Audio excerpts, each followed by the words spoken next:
Hey everybody, how's it going? Bam, back in Rocket League. Well, somewhat in Rocket League. We're continuing my ranking of all 24 teams competing at the 2022-2023 Rocket League World Championship.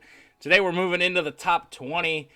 We've got number 20 on the list, G1, a team that many people didn't even think would really make the World Championship, and nobody really thought that because it was a pretty, they kind of just fell face first into this spot.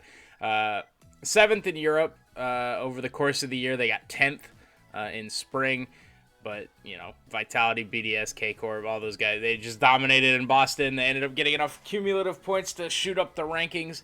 And G1 just kind of fell face first into this spot. They were 36 points behind OXG, 4 points ahead of PSG Tundra.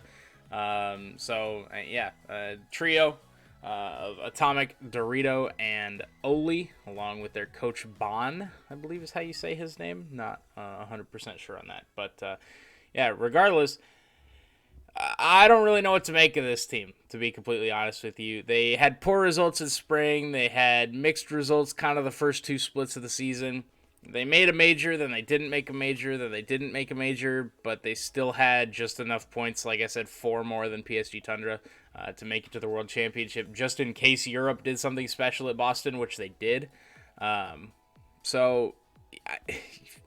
They're a really hard team to rank in that they have a lot of potential. I really like Dorito and Atomic as a duo. They're still really trying to figure out that third. They had Mark by 8, and then they kicked Mark to bring in Oli. And then as recently as early July, I believe it was, they played in the Rising Stars tournament hosted by Rocket Baguette. It's kind of like the draw here in North America that Rizzo and JamesBot do, except it's for Europe.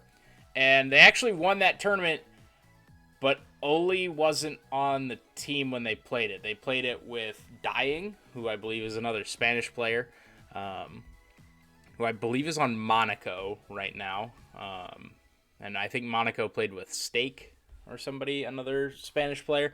But anyway, that's neither here nor there. So they won a tournament for like bubble teams. I'll say bubble teams in quotes because there's that whole bubble discussion going on right now. But yeah, they won a tournament with quote-unquote bubble teams, but they didn't have their third that they're playing at the World Championship with.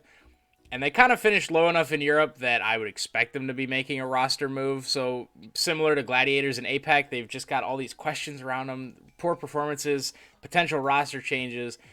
It just seems like it's a recipe for disaster at the World Championship, which is why I have them 20th. But like I said, they've got a lot of skill, and I hope they show that off in the Swiss. I hope they prove me wrong.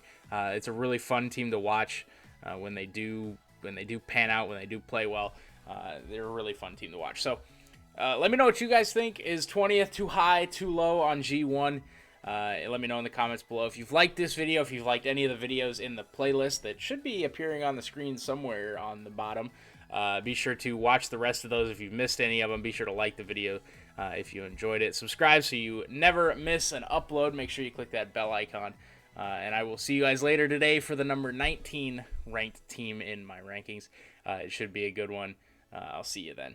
Peace out.